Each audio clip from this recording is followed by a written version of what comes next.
Okay जी, आज का हमारा टॉपिक है ऑसिलेटिंग स्फीयर और स्फीयर ऑफ कर्वेचर, बल्कि मैं इसको वर्ड यूज करूंगा curvature of the sphere. The sphere of closest contact with the curve at point P is that such passes through 4 points on the curve ultimately coincident with P. This is called the oscillating sphere or the sphere of curvature at P.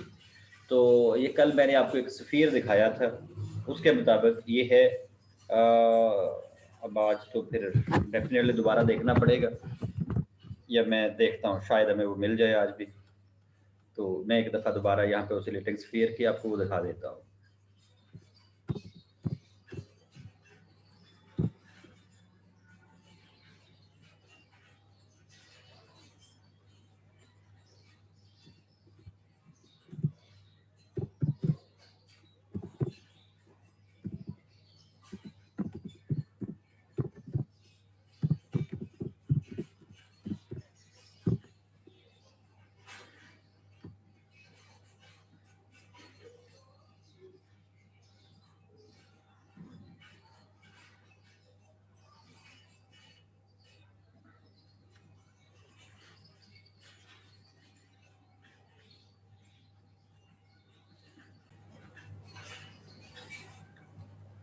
ये देखिएगा sphere में दोबारा वही।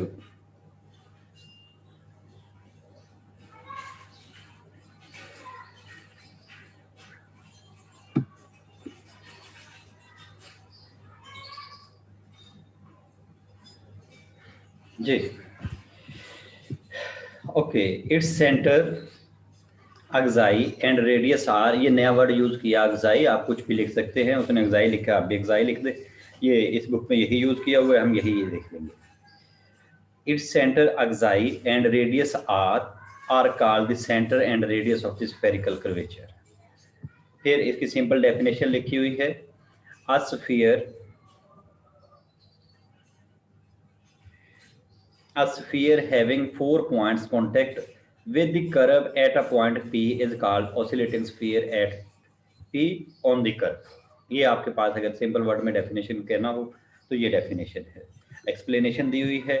The centre of sphere through P and on adjacent point Q on the curve, यहाँ पे ये आपके पास ये P और ये Q lies on the plane curve is perpendicular bisector on PQ।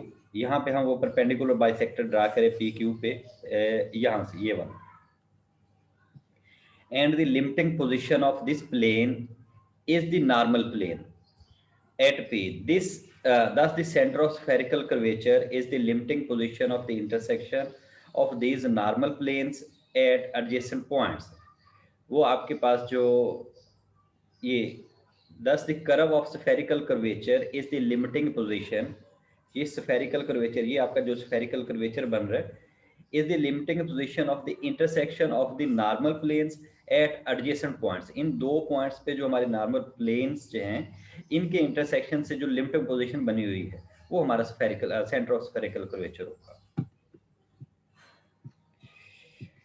Okay, आगे डेरिवेशन दी हुई है, या इसको प्रूफ के तौर पे पूछा जा सकता है। If r is equal to r of s is the given curve gamma या व्हाटएवर जो भी नाम दे आप, then the center axi is equal to rho plus rho n plus sigma rho prime delta sigma delta rho prime, और आगे फिर rho दिए है, d दिया I think so. and radius of the spherical curvature is given as r is equal to rho square plus sigma square rho square। तो ये हमने prove करना है।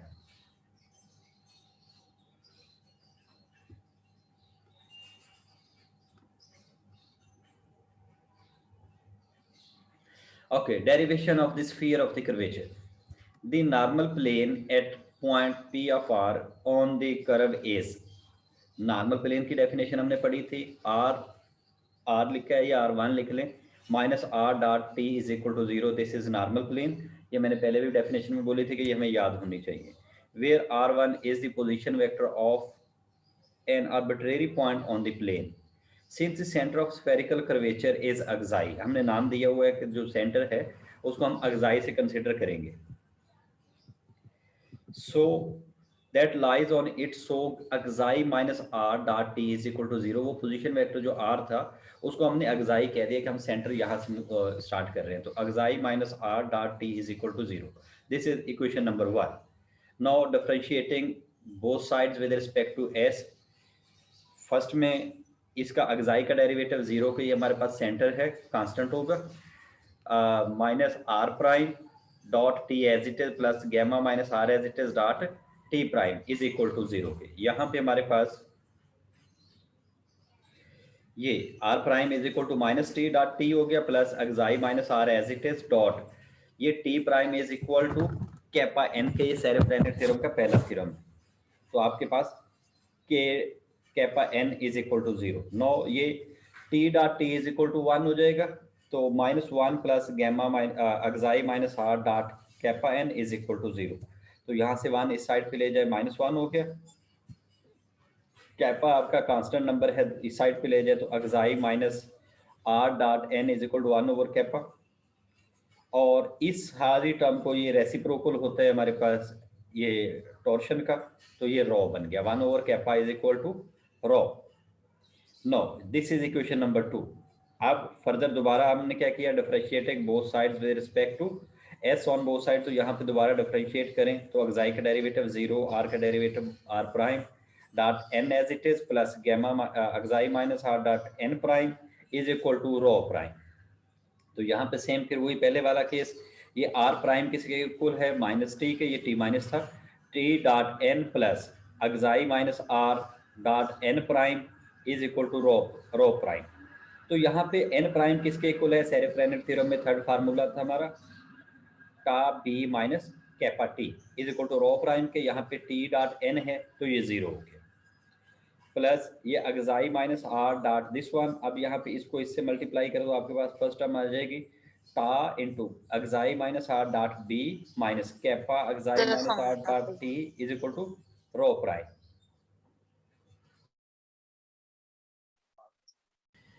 तो यहाँ पे हमारे पास ये टर्म बन गई tau xi minus R dot B minus kappa xi dot xi minus R dot T is equal to rho prime के। तो अभी हम इक्वेशन 1 में ये प्रूव करके आए हैं, यहाँ पे था, मैं दोबारा वहीं पे ले जाता हूँ। ये xi minus R dot T is equal to zero, तो हमारी ये सेकंड टर्म जीरो हो गई। यहाँ पे ये जो सेकंड टर्म है ये टर्म हमारे पास जीरो आ गई, ये वाले। तो क्या बचा, tau xi minus R dot B is equal to rho prime. ये इक्वेशन 1 हमने यूज की यहाँ पे। सो नेक्स्ट क्या हुआ, ये टा इस साइड पे ले आए, तो ये टा हमारे पास 1 ओवर टा लिखे, तो हमारे पास उसको आपने ये सिग्मा लिख दिया, ठीक है, 1 ओवर टा को सिग्मा लिख दिया। यूजिंग इक्वेशन 1, 2 एंड 3 देखिएगा जी हमारे पास क्या बनता है, अगजाई माइनस आर डॉट बी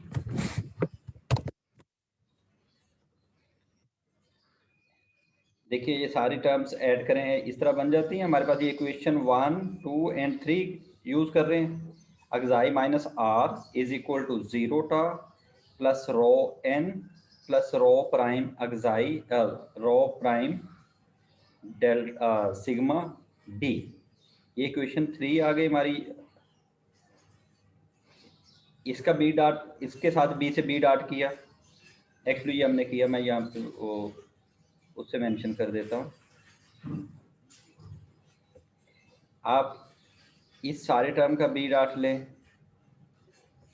यहाँ पे बी आ जाएगा, ये टर्म यहाँ पे मूव हो गई, तो ये हमारा आ गया xi minus R is equal to rho bar rho prime sigma D. इससे पिछली इक्वेशन में चले जाएं, मैं दोबारा वापस उसी में मूव कर देता हूँ। यहाँ पे ये इक्वेशन थी, यहाँ पे n के साथ डॉट प्रोडक्ट लें तो यहाँ पे रो n आ जाएगा, और ये फर्स्ट वन में आ जाए, यहाँ पे t के साथ लेंगे तो 0t आ जाएगा। इस तरह हमने 1, 2, 3 के हमारे पास तीनों अगजाई माइनस आर फर्स्ट टर्म में, फर्स्ट इक्वेशन में, अगजाई माइनस आर सेकेंड में, और यहाँ पे अगजाई माइनस आर थर्ड में, इन तीनों को रिस्पेक्टिवली टी एन और बी के साथ डॉट प्रोडक्ट लें तो हमारे पास लेफ्ट साइड तीनों के लिए बच जाएगी xi माइनस आर, तो right side is equal to आ जाएगा 0t plus rho N plus rho prime sigma B. This is equation number 4. Which is the equation of the locus of center of spherical curvature. ये spherical curvature का locus आ जाएगा या path आ जाएगा जिसे हम कहते हैं. अब हमें फाइंड क्या करना है, the radius of spherical curvature is equal to R is equal to xi minus R. ये जो इसमें वो उन दोनों का वो डिस्टेंस है वो हमारे पास सेंटर से उस पॉइंट पी तक जितना भी वो मंथ है वो हमारे पास इसका रेडियस है, ये हमें फाइंड करना. तो ये this one is equal to R is equal to, यहीं से आ गया इसका, ये ले ये टर्म बना दी. अब यहाँ पे ये मॉड में किया है, R is equal to xi minus R, तो इसका और इसका मॉड लें. जीरो का तो जीरो आ गया, तो यहाँ पे rho square plus rho prime square sigma square. This is radius of the spherical curvature. Distance between center of curvature and center of spherical curvature. Let's see with center of position vector r दे दे नाम या जो भी आप कहना चाहें, of the center of oscillating circle. then आपके पास ये p, ये रो n c के उस कर्व पे जो उसका वो कर्वेचर का है, रो n उसकी वो डायमेंशन है, उसमें आ गया ये आपके पास नॉर्मल की साइड पे, ये आपके पास टेंजेंट वेक्टर, तो ये आपके पास अगजाई ये उसका रेडियस बन गया. ये जो टर्म है ये क्यू पे या अगजाई कह ले या वट जो भी आप कहना चाहे, पी अगजाई है, तो वो P xi is equal to xi minus R, P C is equal to rho sigma N के. सिग्मा एन आपके पास वो उसका कर्वेचर के साथ आ गया. So C xi is equal to, यहाँ से अब ये C xi head and tail rule से फाइंड कर लें तो क्या आ जाएगा, पी अगजाई, ये P xi minus P C. तो क्या टर्म बन जाएगी, अगजाई minus R minus rho N के, ये टर्म आ गई आपके पास रो एन. अब यहाँ पे ये xi minus R minus rho N, तो अगजाई माइनस आर अभी हम फाइंड करके आए हैं रेडियस ऑफ कर्वेचर से पहले जस्ट, तो वो किसके इक्वल था, rho N plus sigma rho prime B minus rho N. तो हमारे पास ये फर्स्ट और लास्ट टर्म कैंसिल हो गए, तो C xi is equal to sigma rho prime B. Thus, the center of spherical curvature is the distance sigma rho prime from the center of curvature. जी, कोई बात पूछेंगे? जी, नेक्स्ट देखते हैं, condition for which both centers are coincidence. If the curve of constant curvature, if any curve is of constant curvature, then kappa is equal to constant के. अगर आपके पास kappa constant आ गया तो ये हमारे पास सीधी प्लेन बन जाएगी. Rho is equal to 1 over kappa is equal to constant के, rho prime is equal to 0 के. अगर आप डेरिवेटिव लेंगे तो 0 आ जाएगा कांस्टेंट का. तो C xi is equal to 0, mean that is कहाँ से आया, ये टर्म थी ना आपके पास, C xi is equal to sigma rho prime B, और यहाँ से देखिएगा आपके पास ये जब रो प्राइम 0 हो गया तो लेफ्ट साइड पे 0 के इक्वल आ गई, सी एक्साई इज इक्वल टू 0. दस the centre of spherical curvature is coincident with the centre of curvature. Spherical curvature और जो सेंटर ऑफ कर्वेचर है वो कोइंसिडेंस हो जाएगा अगर हमारे पास कर्वेचर कांस्टेंट हो. ओके, नेक्स्ट क्वेश्चन है, late r be the radius of spherical curvature, then prove that r square is equal to rho 4 sigma square r triple derivative square minus sigma square. तो यहाँ पे ये sigma square common आ सकता था यहाँ पे. खैर चले हम सॉल्व करते हैं. सोल्यूशन है, as r double prime is equal to K N के सेरेफ्रेनेट थ्योरम से आप इसे t कह सकते हैं. This is t prime is equal to kappa n. Differentiating both sides with respect to s, तो यहाँ से सेकंड डेरिवेटिव से ये थर्ड डेरिवेटिव हो गया, is equal to kappa n prime plus kappa prime n. अब n प्राइम सेरेफ्रेनेट थ्योरम से second term third term जो है tau b minus kappa t plus ये टर्म एज इट इज. यहाँ से मल्टीप्लाई करते हैं तो r triple prime is equal to kappa t kappa tau b minus kappa square T plus kappa prime N, this is equation number 1। अभी आपके पास कोई equation number 1 आ गई। हम अब सेकंड साइड ले लेते हैं। सेकंड साइड किसके इक्वल है? Sigma rho 4 sigma square R triple derivative R square is equal to sorry minus sigma square के। सो यहाँ से ये आपके पास स्क्वायर था, सिंगल में लिख दिया। अब आर ट्रिपल किसके इक्वल आया था? इस टर्म के। ये सारी टर्म उठा के यहाँ पे ये 1 और ये 2 में पुट कर दी। अब ये दोनों इसमें सब्स्टिट्यूट की तो ये तो सिंपली आपने डॉट प्रोडक्ट लेना था इसका। तो ये क्या आया था? Kappa square. मैं यहाँ पे अलग से अगर लिखूँ, ये चले ये लिखा हुआ है, इसको इससे मल्टीप्लाई करते हैं डॉट प्रोडक्ट से, तो कैपा स्क्वायर टा स्क्वायर बी डॉट बी लिख दिया। नेक्स्ट टाइम में वो 1 हो जाएगा। माइनस है, ये भी माइनस, तो ये प्लस का आ गया। ये कैपा 4 टी डॉट टी और ये कैपा प्राइम और N dot N, this one minus sigma square. तो यहाँ से देखिए ये आपके पास B dot B T dot T और एन डॉट एन, ये बाई नॉर्मल था, ये आपका टेंजेंट था और ये नॉर्मल था। इन सबका डॉट प्रोडक्ट 1 1 आ गया। तो आपके पास रो 4 सिग्मा स्क्वायर और बाकी ये तीनों टर्म्स आ गए, दिस वन। सो यहाँ से इसको इसके साथ मल्टीप्लाई करें तो रो 4 सिग्मा स्क्वायर कैपा स्क्वायर टा स्क्वायर प्लस रो 4 इसके साथ लिख रहे हैं सिग्मा स्क्वायर कैपा 4 और बाकी सारी टर्म्स हमने मल्टीप्लाई कर दी। फर्दर यहाँ पे ये कैपा स्क्वायर किसके इक्वल होता है? कैपा इज इक्वल टू था 1 ओवर रॉ के, रेसिप्रोकल है। टॉर्शन और कर्वेचर एक दूसरे का रेसिप्रोकल है। तो यहाँ पे 1 ओवर सिग्मा कर दिया। आप इसको चेंज कर सकते थे, ये बड़ी टर्म थी इसलिए हमने ये छोटी टर्म को चेंज किया, कैपा स्क्वायर को चेंज कर दिया। तो kappa square is equal to 1 over rho square के यहाँ से, और दूसरी टर्म यहाँ पे ये कैपा 4 था तो रॉ 4, और यहाँ पे कैपा बार था तो ये उसके डेरिवेटिव की फॉर्म में ही बाहर लिख दिया। अब इसको सॉल्व करके भी लिखना था। ये स्टेप में गौर से देखिएगा। यहाँ से ये स्क्वायर से ये 4 1 टर्म आपके पास कैंसिल हो जाएगी, 2 का कैंसिल हो जाएगी। तो आपके पास बचा रॉ स्क्वायर सिग्मा स्क्वायर टा स्क्वायर प्लस, अब यहाँ से ये 4 का 4 ही कैंसिल हो गया, ये 4 आ गया प्लस यहाँ से raw 4 sigma raw 4 sigma square और ये 1 बार इसका डेरिवेटिव लेके आना था, तो डेरिवेटिव की फॉर्म कर दें तो 1 ओवर आर स्क्वायर आ जाएगा, साथ रॉ प्राइम आ जाएगा। अब यहाँ से ये रॉ स्क्वायर और ये स्क्वायर 4 हो जाएगा।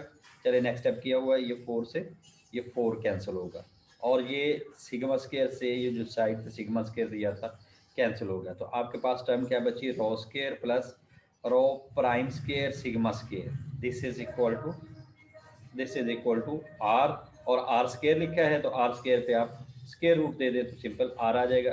So radius of spherical curvature is R square rho square plus sigma square rho prime square, ये इसका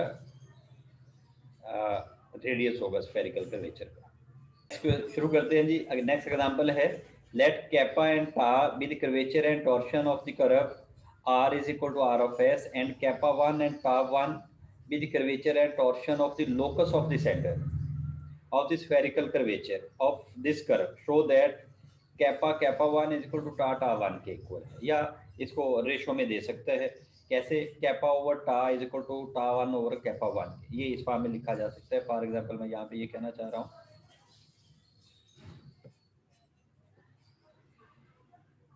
मैं इसको ये कहना चाह रहा हूँ कि आपको एक कैपा ओवर टा और टा 1 ओवर कैपा 1 ये पूछा जा सकता है। मीन यहाँ से ये समझ लें कि ये टर्म मैंने इधर ले आया और वो इधर ले गया, इस तरह ये पूछी जा सकती है।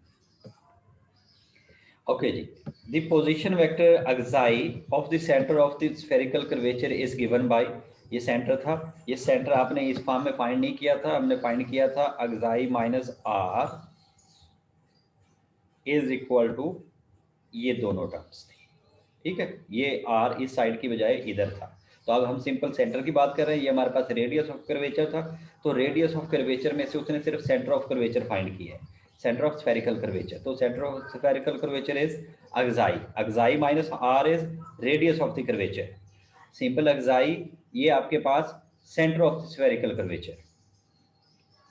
ये आपके पास एमसीक्यूज का क्वेश्चन होगा, ध्यान में रखिएगा। Differentiating both sides with respect to S, तो आपके पास D xi over D S is equal to R prime plus rho prime N plus rho N prime, और इसके सारा वो फॉर्म लिख दिया। राइट साइड पे देखिएगा जहाँ पे एन प्राइम आया, एन प्राइम सेरेफ्रेनेट थ्योरम में आपके पास tau B minus kappa T plus यहाँ पे ये एज इट इज आगे टर्म, ये टर्म भी एज इट इज, और B prime is equal to minus tau N के, यहाँ पे नीचे दोनों लिखी हुई हैं, अब सिंपली लिख दें। अब इनको पहले सिंप्लीफाई कर ले, बाकी लेफ्ट साइड को बाद में देखते हैं।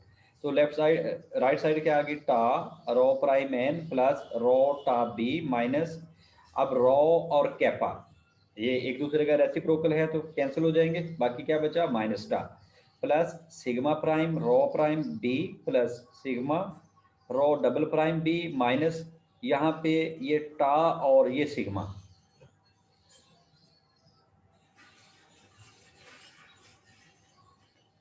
ठीक है जी,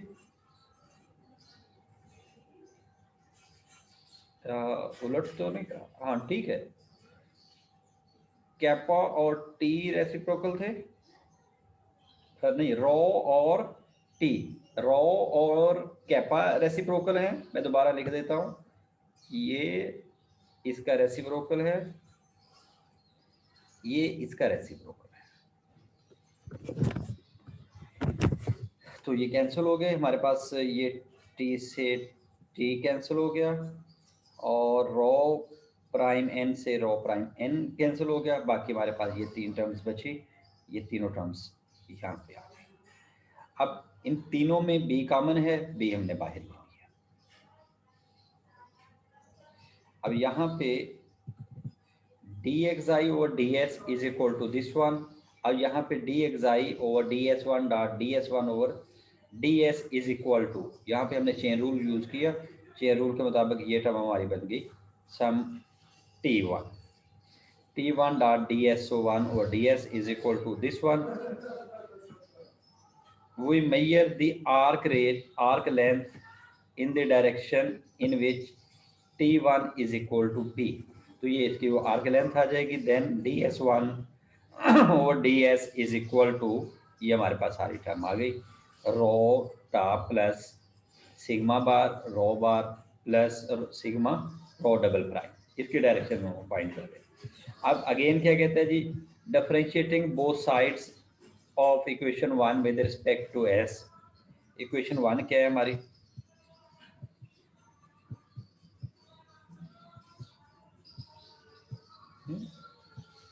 where is equation 1,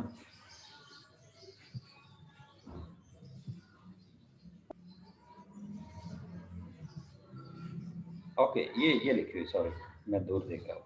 T1 is equal to B, तो यहाँ पे इसको डिफरेंशिएट करें, D T1 over D S is equal to B prime के बी प्राइम, यहाँ पे इसको दोबारा उसमें चेन रूल में चेंज कर दें, D T1 over D S one dot D S one over D S is equal to minus this one minus tau N के, और ये आपके पास समझ लें आपके पास ये टर्म आ गई T1 प्राइम, तो T1 prime is equal to K1 N1 by Serret Frenet theorem dot DS1 और DS is equal to minus tau N।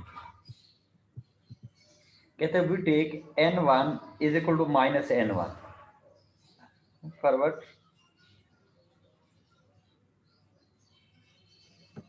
इसकी जरूरत है कहीं पे, नथिंग, ये kappa 1 N1 DS1 DS is equal to, okay इसके साथ वो नेगेटिव जो थी, अच्छा हम एंटी डायरेक्शन ले ली, N1 is equal to negative direction में ली, तो ये हमारा पॉजिटिव हो गया, ओके। यहाँ पे ये कैपा 1 ये N1 से N1 कैंसिल हो जाएगा, DS1 over DS is equal to tau, तो DS1 over DS kappa 1 is equal to tau over DS1 over DS, this is equation number 3। अब फर्दर जैसे हमने वहाँ पे T1 कहा था, यहाँ पे B1 is equal to T1 plus N1 और B1 is equal to B cross minus N के, जो हम अभी सपोज करके आए थे, और B क्रॉस N जो है माइनस टी आता, माइनस ऑलरेडी था, तो ये इज इक्वल टू T।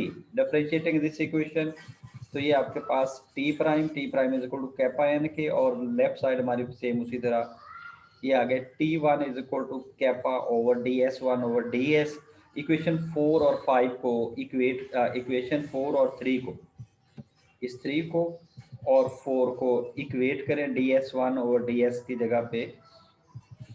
यहाँ से अगर हम सिंपली स्पोर्ट कर देते हैं ये T1 और दिस वन, तो हमारे पास इक्वेशन आ जाएगी K1 over T1 is equal to, ये कॉन्ट्रैक्ट हो गया T ओवर कैपा, जो अभी बता रहा था K1 over T1 is equal to tau over kappa, या जिस फॉर्म में उसने पूछा हुआ था, ये हम लिख सकते हैं।